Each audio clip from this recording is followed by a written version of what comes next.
Hello and welcome to Newswire. I'm Ayza Omar. Now, the communication blackout and curfews in Indian-occupied Kashmir have entered their third month. Hospitals and healthcare services have been hit hard. A full-page report published on Monday in the New York Times tells a story of a young 22-year-old college student, Umar Dar, from Baramulla, a town a little west of Srinagar. Now, since schools and colleges are closed across the valley, Dar was out in the fields taking care of the sheep in an orchard when a poisonous snake bit him. His family wasn't able to call an ambulance. They went from hospital to hospital looking for the anti-venom that could have saved his life. And it would have saved them valuable hours if the phone network was up and running. They could have used the phone. Eventually, 22-year-old Umar Dar died, succumbing to the poison that took over his whole body. This is not the only case of innocent people losing their lives to the inhumane restrictions imposed by the Indian government. There are innumerable cases unfolding, and not all get reported by the media, which is already struggling under such severe restrictions that the Indian government has imposed in Jammu and Kashmir. We will be talking today about the aftershocks of these restrictions and how they have affected a community already at their wits' end, with a government that sees them as a threat. Let me introduce our panel experts. First of all, we will be talking to a Kashmiri who has just recently returned from his hometown back and come back to New Delhi. We have with us on the line Mr. Syed Nadeem Mul Hassan. You are right now situated in Delhi. Mr. Hassan, you've just been to your hometown in Indian-occupied Kashmir. Tell us a little about your visit, where exactly you went, and what is the situation like on the ground? Well, first of all, good afternoon, everybody. I live in Srinagar, and my relatives live in parts of Budgam as well. So that I covered two districts, first of all. And as far as I saw, the normal routine, I mean, like the Indian media is showing right now, it is not there at all. I mean, schools are shut, all the businesses are shut. Normal day-to-day life is disturbed. I mean, few vehicular movement of private transport, you will see them on the roads, but apart from that, no public transport operates on the roads, which means in day-to-day lives, everybody suffers. I mean, you were mentioning the case regarding Mr. Dar who was bit by the snake. That is just one part of it. I mean, countless things happen every day which are not reported. The journalists on the ground, they are not allowed to go to the places and report. I mean, obviously with communications blockade, they can't obviously report anything. And as far as Indian media is concerned, I mean, they are just doing the things to show the outside world that things are getting better, which is not happening at all, like I said. So, Mr. Hassan, you mentioned, sorry to interrupt you there, but you mentioned that you visited two different districts there. Let's talk a little about Srinagar to give an idea, because in order to understand how the situation is on a daily basis, in terms of how does one access local shops for basic necessities like food, for supplies, oil, vegetables, cooking gas? What reports we do have, they're conflicting. One side says there is no such shortage, and the other side says that it is absolutely impossible. What was your experience going there? Now, the grocery shops which are in the market do operate in the evening for a few hours, and people do buy stuff from them. But like I said, the normal routine, if you want to eat something special, you can't do that. You have to just live with what is available in the market. Not everything is available in the market right now, and the demand is very high, and when the supply is short, people don't have much money left, because like I said, the businessmen are hit the hard. I mean, they don't have money to buy stuff. They're just buying the stuff which they find. And as far as demand and supply is concerned, that is obvious, and that is why people are suffering. Now, Mr. Hassan, I want to ask you, you mentioned that businesses are hit. A recent report just surfaced where they talk about how $1.4 billion worth of business has been affected. The economy has been affected in Jammu and Kashmir, where thousands of jobs have also been lost. Yes, I'll talk about myself. I was working in a private company and I was asked to resign because they seem no end to it. They can't be paying me for every month for no work. My friend, he has a business in Pulwama district. That is the most dangerous parts in Kashmir at the moment. and he has suffered a lot. He actually has businesses in Delhi, and he owes them money, which again is a state of worry he is in.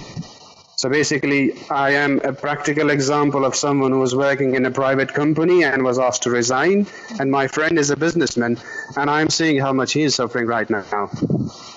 When you see news coming out where the U.S. Senator Chris Van Hollen, where he came out and said that he was denied access to the valley by the Indian government, and then later on also committees have come out and said and talked about that this is an alarming situation. Let me just quote one. India's communication blackout in Kashmir is having a devastating impact on the lives and welfare of everyday Kashmiris. It's time for India to lift these restrictions and afford Kashmiris the same rights and privileges as any other Indian citizen. This was the HFAEC.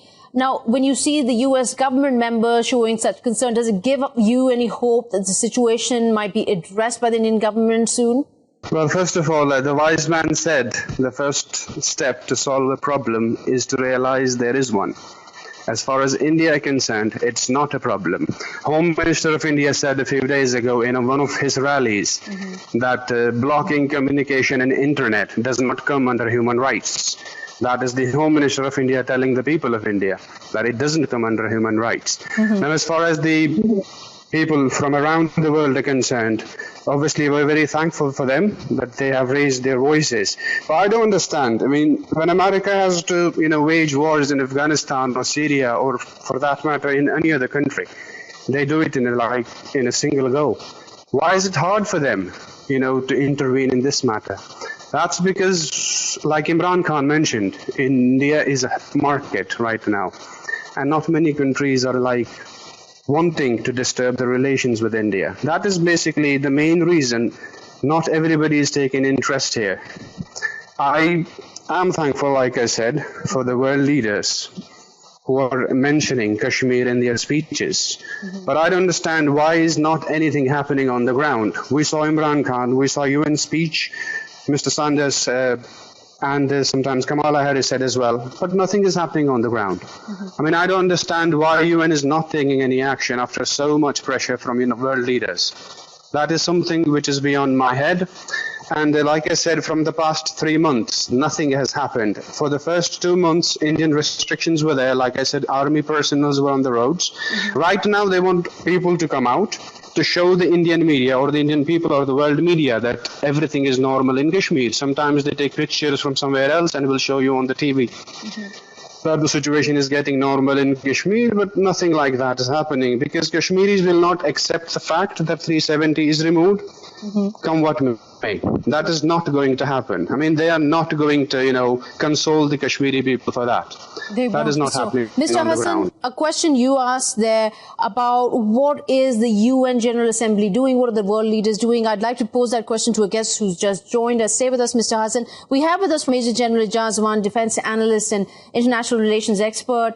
General, we're just talking to a Kashmiri who's returned from Srinagar. He's telling us about the difficulties that we have been seeing from international reports on the ground in Jammu and Kashmir. His question really is, what is going to happen next? Why isn't the world leadership doing anything effective? Why is there no change happening? What's your take on it? Well, I think we need to understand one thing, that the world powers are driven by their self-interest, national interest, and they would only prefer, there is no morality as such in the realpolitik. So that is unfortunate reality, and we have to live with this. Look what has been happening about Palestine. There were so many resolutions passed, but Israel threw them out of the window, and yet nobody reacted to it. There were no sanctions. Sanctions are only imposed on weaker countries, poor countries where the big powers like America, and they are not siding. Unfortunately, India is having a sort of honeymoon with America with regards to containment of China, and the Pacific Command, they want cooperation from India. So because of this factor, India is not feeling that pressure, and they are not bringing that pressure deliberately upon India to make a change in their policy. For the international community, unfortunately, loss of 100, 200 or even few thousand people does not matter, and they would do what they wish to do. So, coming back to you, Mr. Hassan, hearing what the General had to say, the stakes are not high enough for the world leaders to take action here, irrespective of the fact that what has happened on the World Forum has been unprecedented, at least in the past 50 years. But do you think the announcements that are coming out from the Indian government that they will lift a travel advisory on the disputed region by Thursday, do you think that might be a small step towards the situation improving in Jammu and Kashmir? Like I said, it's basically, we are demanding something else. We are demanding the restoration of Article 370. Is that going to happen? I don't see that coming. Until then, nothing is going to change in Kashmir. Come what may. Like I said, people are against it with their heart and they won't accept it. India may do things from here and there. They may call tourists there, but that is not going to help them. It's basically a step which they will, show in international media that things are getting better one by one, but that's not going to happen. They will obviously show the world a different picture. But what's actually happening on the ground, they won't show it. The communication blockade is the first, step. If you're telling the world that nothing is happening in Kashmir, everything is normal, why is there a communication blockade? Okay. Why are not they allowing the international media in? That's clearly because they don't want the world to see the actual picture. Right. Now, right. Okay. So, Mr. Hassan, thank you so much. Let me come back to you, Major General. The situation as a Kashmiri who's just visited, who's lived there, who's lost his job as a result of the economy that's taken a huge hit in the Kashmir Valley. While you do believe that the world doesn't have much at stake here, the Kashmir issue in itself and the kind of across-the-border skirmishes Pakistan and India are seeing, doesn't it also pose a possible threat to regional instability that wouldn't be in the favor of world leaders at all at this point? Well, that is what exactly Prime Minister of Pakistan, Mr. Imran Khan, tried to convey to them, that the people of Kashmir are not going to accept the decision of revoking 370 and 35A. Their identity has been taken. Thank you so much, Major General Ayza Omar. And now to the conversation, I'd like to invite Dr. Tasneem Ahmed Rahmani joining us from New Delhi. He's the National Secretary of SDPI. Dr. Rahmani, the conversation here essentially has been revolving so far on whether the world leadership has enough at stake when it comes to Indian-occupied Kashmir. But at the same time, I also want to bring to attention your comments on this, that there are more sentiments arising within India of minorities. For example, in Northeast, India's largest sort of rebel outfit, which is estimated from anywhere 5,000, 15,000 members, I'm talking about Nagaland, have already come out and said that they are very disappointed with how the Indian government has handled the Kashmir issue. Is this setting a precedent for more sentiments of minorities coming forth?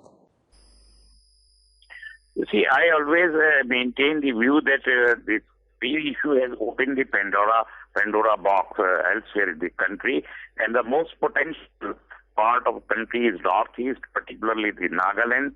Very recently proposed citizenship amendment bill, which is to be passed in the parliament in our next session, that has been taken as an offense act to be covering, and even the Hindus living over there, the Bengali Hindus and the other Hindu communities, the tribal communities, they are not taking it in a positive spirit. Even the chief minister of those states has warned the present government, particularly the Amit Shah, our home minister, that he shall not play with this fire.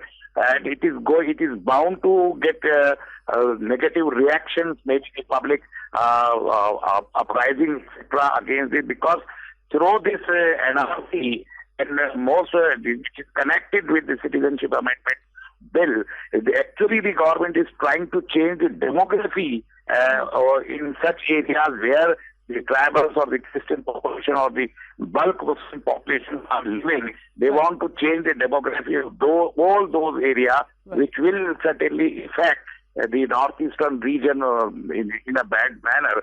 So they want not to change their cultural identity, their regional identity, and their tribal identity, which can be overpowered by the Hindu sentiment, the Sanatan Hindu sentiment. That's what the BJP is planning, and the RSS has an age-old agenda about it. For last 50 years, they are working in those areas to affect those demographic changes. That's why they are perturbed, and they don't. Even the Assamese, the chief minister of Assam did not speak, though he is a BJP person, but he did not speak about in favor of RC or the citizenship amendment. Because the movement of Assam was not actually about the Hindu or Muslim issue, it was about the regional sentiment and regional autonomy, and they call it the Assamese Samita, Assamese nationalism. So they don't call Jai Shri Ram, or they don't call Bharat Mata Ki Jai, rather they call the Assam Aham Mata Ki Jai. So those Hindus in Assam, which has the Assamese origin, original Assami inhabitant Hindus, they don't like any such amendment so that the Bengali Hindus shall live over there. Right. So this is the reality behind the NRC and the citizenship amendment. No, while you highlight that, Dr. Rahmani, let me also, you're talking about, as you earlier mentioned, a Pandora's box. You're talking about essentially 7 northeastern states that are protected under very similar article, very similar to Article 370 that Indian occupied Kashmir was, had a special status under Article 371. These 7 states are. But let me ask you this right now, what the sentiment is. While the BJP-led government is pushing this Hindutva right-wing policy and subjugating minorities, is there a real threat to the government or being upstaged by the sentiments on the ground? Yeah, they are feeling endangered by if the three do anything like that of 370, but those things are short. Whether the 370 has a future or not, after this NRC and citizenship amendment bill is passed in the parliament, the 370 will be endangered the most. That's why I said the process of balkanization of this region has been started through the Kashmir issue. Because if the ultimate plan of Kashmir is that RSS has maintained that they want to get rid of Srinagar and want to retain mortality. So it will be a process of disintegration of the country. And after, there are Sikh movements which are raising continuously. And then the Northeast, the Nagas have already reached an accord with the government of India. Okay, Dr. Rahmani, thank you so much. Unfortunately, we've come to the point where we've got to take a quick short break. Don't go away. We'll be right back with more news stories.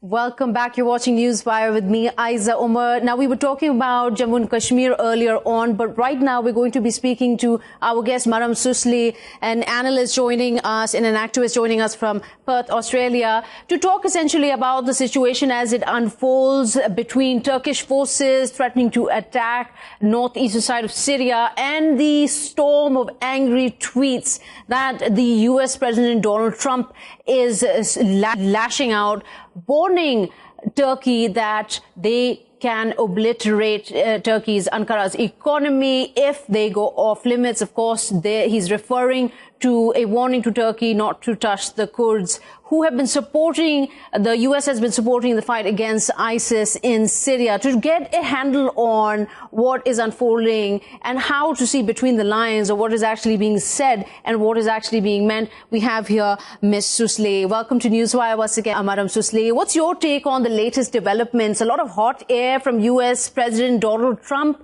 or is this relationship with Ankara no longer as relevant, as valuable as we saw during the whole S-400 debacle? Well, this is a scenario we faced actually about 9-10 months ago when Trump said he was going to pull out of Syria, and then he got so much pressure from within his own government and the opposition that he had to cave in. And since that time, not much has changed for the US strategically in Syria. The only thing that had changed was the Syrian military had gained more territory in Idlib. And during that time, their relationship with Turkey became more and more tenuous because of their support for the Kurdish groups. And these Kurdish groups, the YPG or the SDF, are connected with the PKK, which the US regards as a terrorist organization, as does Turkey. And they're afraid for their national security. So for the United States, they are kind of in a predicament now where they cannot really make the right decision in terms of their agenda, because if they choose the Kurds, then they will lose their NATO ally Turkey. And if they choose Turkey, they will lose the Kurds. And of course, Turkey has one of the biggest militaries in NATO, and they are a far more valuable ally than the Kurds. The only reason why they would choose the Kurds is because of pressure from the Israeli lobby, who really want to see a Kurdistan in the region. Right.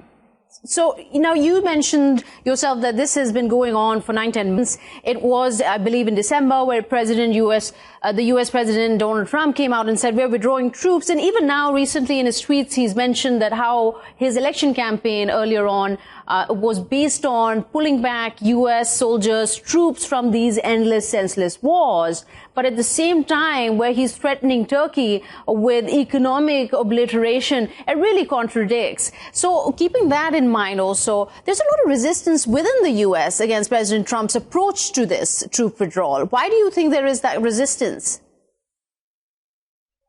The reason why he's making these contradictory tweets is because of the resistance. He's trying to act tough against Turkey to placate those people that are saying, oh, you are weak against Turkey, Turkey is going to attack the Kurds, etc., etc. And this is his way of opposing them.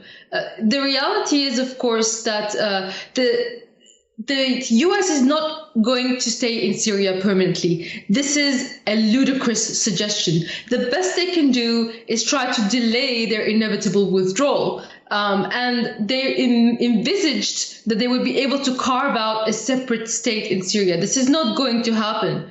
So basically, the longer they stay in Syria, the more money and time and connection with Turkey they're going to lose, because Turkey is moving closer and closer to Russia. Trump sees this. However, he's getting resistance from within the US because the Zionist lobby is very strong in the United States, and they see a Kurdistan project as their baby, because they feel that if they can separate Syria from Iraq and Iran and cut off Syria from its own oil fields, which are in the Kurdish-controlled regions, then they can weaken the Syrian state to such a point that it can no longer rebuild itself or ever threaten them in any way. And that's why there's so much pushback, because of such a strong Zionist lobby in the United States. Of course, the whole idea that the Kurds are going to be annihilated by Turkey could be prevented if the Kurds were to ally themselves with Damascus and the Syrian army and let the Syrian army go in and defend its own territory. So tell us what your take is on then how Russia plays a role here, because what we saw on Monday, where we saw the US Secretary of Defense Mark Esper also go meet his counterpart Sergei Shoigu,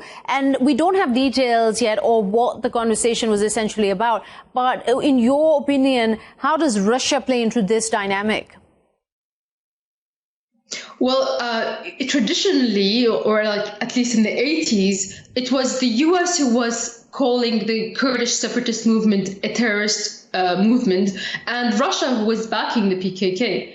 And since the war in Syria, the Kurds have decided to ally themselves with the US rather than Russia. So Russia feels they have far less to gain from, supporting Kurdish separatist movements. Right. So instead, it would much prefer to be allied with Turkey, which is very close to its borders, and to push Turkey as much as possible away from NATO. Of course, NATO was created to isolate Russia to oppose Warsaw, the Warsaw Pact, which is no longer in existence.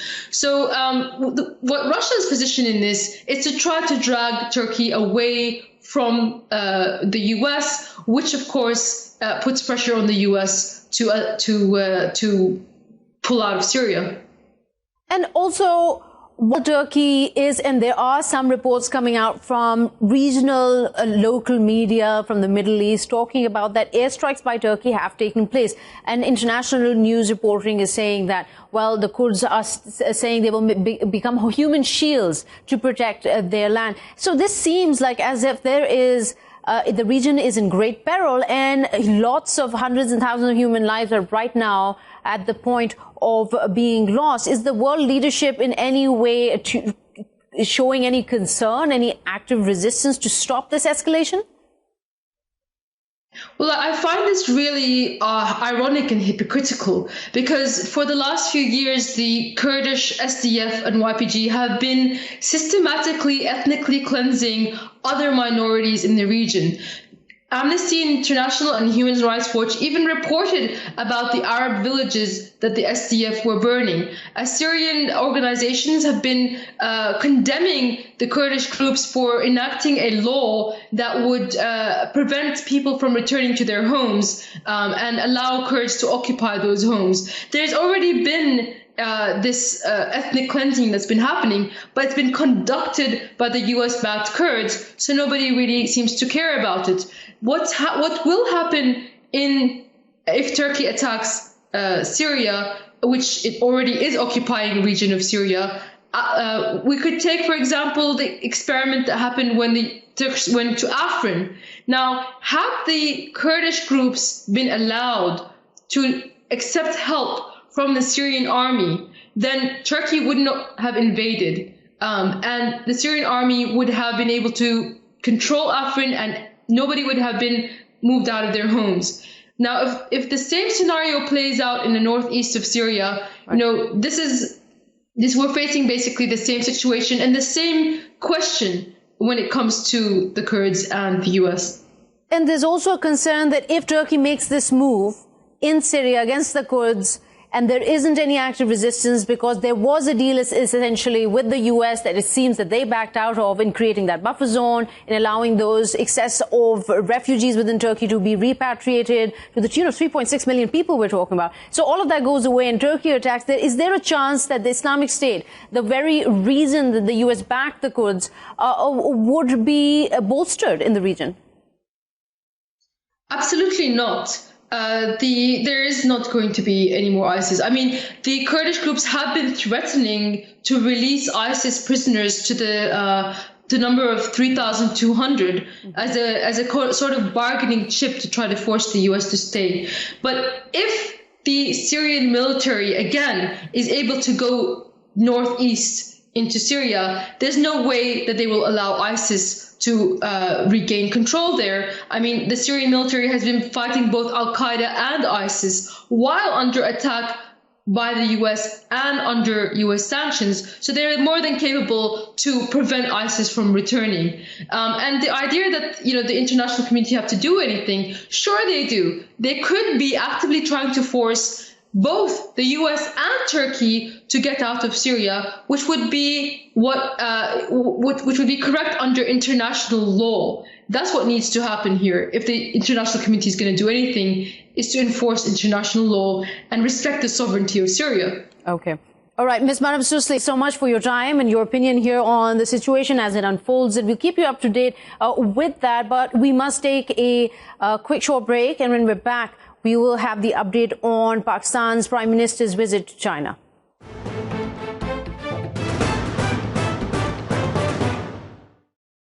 Welcome back. You're watching Newswire. We will be now talking about Pakistan Prime Minister Imran Khan's visit in Beijing, China. He's arrived today to discuss not just the security situation in Indian-occupied Kashmir with his Chinese counterpart, but also to discuss various other matters in terms of investments and business and economy there with investors as well as senior leadership of the Chinese government. Now, we have our correspondent in Beijing, Mr. Patrick, who is going to update us. Mr. Falk, tell us a little about what has happened so far today with Prime Minister Imran Khan's visit. Well, details have been a little bit sketchy, but as far as we understand, Prime Minister Khan met with Li Keqiang today, and he spoke at the China Business Forum. He is meant to be attending a banquet later on today, and will be meeting with the presidency tomorrow. And of course, the focus of this visit is very much on economic cooperation, but also on security matters. And we'll be watching very closely indeed to Prime Minister Khan's meeting with presidency tomorrow. Now, Mr. Falk, tell us a little also about what Prime Minister Imran Khan talked about. What are some of the key points in his speech that he gave just earlier today?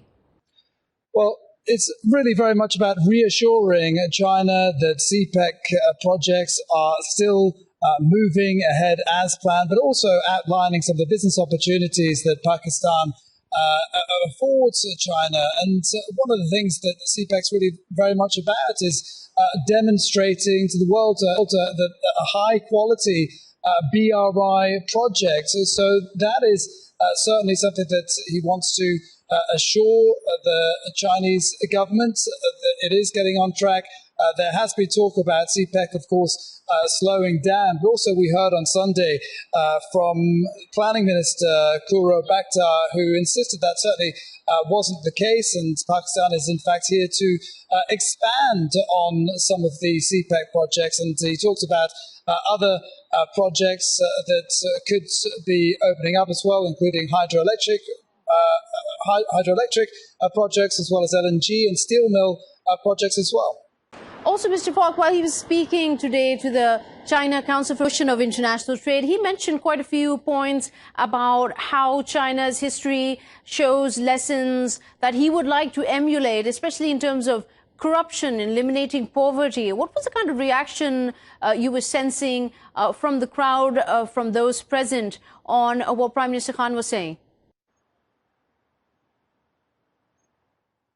Well, certainly these are things that would have appealed to the crowds that were present in this. We know, China and Pakistan have had a very long-standing friendship, and the Foreign Ministry said prior to the visit that this is very much a continuation of the long-established tradition of the two countries meeting regularly and consulting with one another on issues of bilateral, regional, international, mutual interest.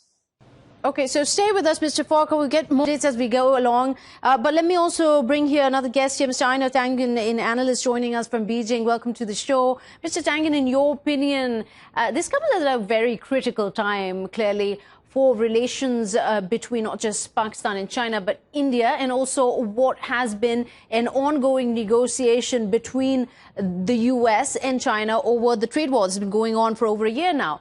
In your opinion, what is the dynamic in play right now? What is the priority here for both countries, Pakistan and China, as they come forth? Well, I think they're a little bit different. I mean, China is obviously a bit preoccupied with what's happening with Donald Trump's idea of the world. And I think for Pakistan, it's, we're looking at a certain amount of economic uncertainty. And I think there's a desire to get support from Beijing, obviously. There is concerns about CPEC. I know that people say it's on track and they want to expand it. But at this point, there are some deliverables, some projects that were expected to be finished, and they have not been finished yet. So movement along that kind of axis will help a lot in terms of getting further support from Beijing. And also, Mr. Tangan, it comes at a time where the Chinese leadership, the Chinese officials have yet to announce a visit that had been planned earlier on of President Xi to India for an informal visit, a summit outside Chennai. So is this coinciding to the narrative that has been circulating by analysts that China is trying to do more, or at least Pakistan's concerns are not being addressed by China in terms of the reaction it's showing to India's actions in Jammu and Kashmir? As I said, I mean, China's main concern in this area is about peace and stability. They have trade on one hand, and they're very, very keen to diffuse any kind of situation. The whole thing with Kashmir took them completely by surprise. as was foretold by their reaction to it. So at this point, China, is trying to assure an old friend that they want to continue. They're interested in actual physical progress on the Belt and Road Initiative projects in the Kashmir area. But, it's very difficult. India is showing signs that it wants to, negotiate a little bit. There's some speculation that there will be some military exercises in the next short period, and then after that there will be an announcement about the specifics of the visit by Modi. Clearly, I think Prime Minister Khan is trying. Mr. Khan is trying to make sure that he's in there and knows exactly what's going to be happening with India as it goes forward. Okay, so Mr. Falk, let me ask another question here. Did you get a sense of, or was there any conversation in terms of, while they did talk about Prime Minister Khan and talk about the security situation in Indian-occupied Kashmir, but the concerns that analysts say Islamabad has that China isn't reacting strongly enough to India's actions? Were they coming across, or was there a conversation about this? Well, I can't say whether or not there were any conversations about it specifically, but certainly the visit has two essential parts to it. On the one hand, to try and reassure that CPEC plans are on track. On the other hand, really very much to try and leverage support from China over Jammu and Kashmir. And of course, a lot has been made about the timing of this visit coming ahead of this planned visit by President Xi Jinping to India for this informal meeting with Prime Minister Modi. And certainly I imagine that the Prime Minister would be hoping that the points that he made over Pakistan's economic and trade relations with China will have resonated and perhaps encouraged China to speak up on Pakistan's behalf. But China will be very weary indeed about getting too involved, because it also has its interests with India with regards to its economic and trade ties with the country. Okay, so Mr. Tangent, coming back to you on this kind of a predicament that China seems to be involved in. You talked about how it's already got a lot on its plate, especially in terms of what has been happening with the U.S. over trade, and that's been going on for over a year. What can we expect moving forward in the next few months, especially as Pakistan continues to push their diplomatic stance on Indian-occupied Kashmir, trying to highlight the issue and try to get as many allies to support it on pressurizing India?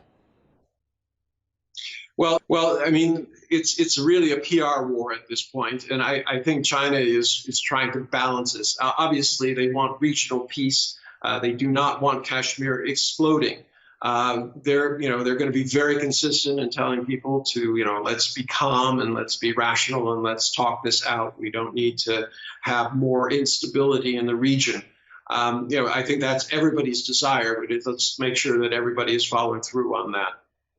And the concerns also, besides what China wants peace and stability, like you said, in the region, coming back to other concerns about investments within Pakistan. Prime Minister Imran Khan, in his speech to the council there, talked about how he wants the Chinese investors to profit from their investments within Pakistan. The concerns of security and the project's delay, what is the sense within China about these concerns?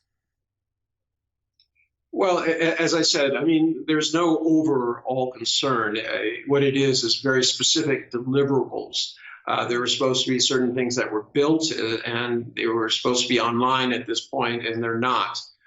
So the Chinese feel that things have kind of lagged off. I think there's a perception that things are cooling down. I would disagree with that in the sense that China is as wedded as ever to the Belt and Road Initiative. Mm-hmm. If you start looking at where Chinese tourists are now spending their dollars, it's Belt and Road countries. If you start looking at the amount of trade that's been lost with the U.S., where is it going? It's going to Belt and Road countries. So there's no let up from the Chinese side in terms of what they believe is necessary to go forward. They're just looking for some reassurance, and I mean not words, deeds, that these projects are in fact getting finished. Right, and this visit of Prime Minister Khan also comes just a few days before when the Financial Action Task Force is expected to decide whether Pakistan's efforts to clamp down on terrorist funding has been efficient and effective. Do you think this is also playing a part in how this visit is panning out? No, I don't think so. If there are any concerns about that, these are going to be addressed in private, and I'm sure they would have been telegraphed quite some time ago. China would be anxious to see Pakistan in a good light, especially in this regard. This is all part of, this kind of fighting against terrorism. So I think they expect that Pakistan has done what is necessary to do it and would be happy to support it. The U.S. And Europe, it'll depend on how they see the same facts, what it is. I cannot see the U.S. being terribly friendly about this, given the things. But on the other hand, Donald Trump is a bit preoccupied these days. He is indeed. Mr. Paul, coming back to you, let me address recently on Saturday, in fact, there was when India launched a strong protest against China over comments by the Chinese ambassador to Pakistan on this Kashmir dispute, on the words he used, on him saying that we will stand by Pakistan. That being a concern right now, is it a conversation that is also affecting the meetings that are taking place during Prime Minister Khan's visit? Well, it's not the first time that China has voiced its support to Pakistan over the issue of Jammu and Kashmir. But I wouldn't imagine that it necessarily has any impact on the discussions that are going on here. Although, as we've said before, China will be wanting, as we heard, to try and balance its interests with India and at the same time keep friendly relations with Pakistan. Okay, so tell us a little about what the next days are going to look like, or at least tomorrow is going to look like for Prime Minister Khan's visit to Beijing.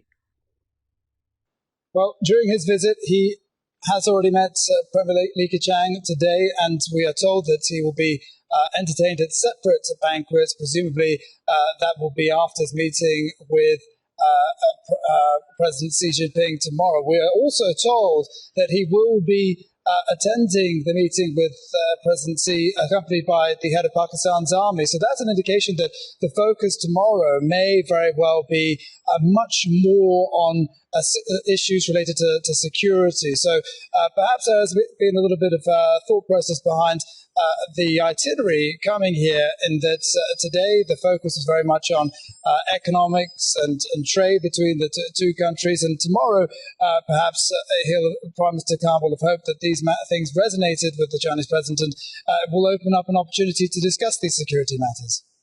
All right. Thank you so much, Patrick Falk, joining us from Beijing. Coming back to you quickly, we're running out of time. Mr. Tangent, what we're understanding right now, speaking to our correspondent, speaking to you, the conversation essentially, and also referring to a press conference that Pakistan's Minister for Development and Planning gave, Mr. Bakhtiar, talking about there was no slowdown of CPEC projects. It seems the conversation essentially right now that is being focused on is the very important Belt and Road Initiative. So do you feel that maybe this visit would assuage concerns that Chinese investors might have regarding that?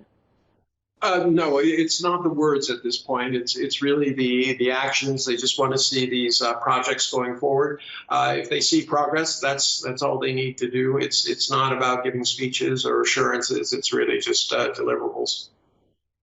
But China is completely dedicated to the Belt and Road Initiative. There's been no change on that. Pakistan is still regarded as a friend. It's this issue of how you balance everything in this area, try to keep peace and promote prosperity.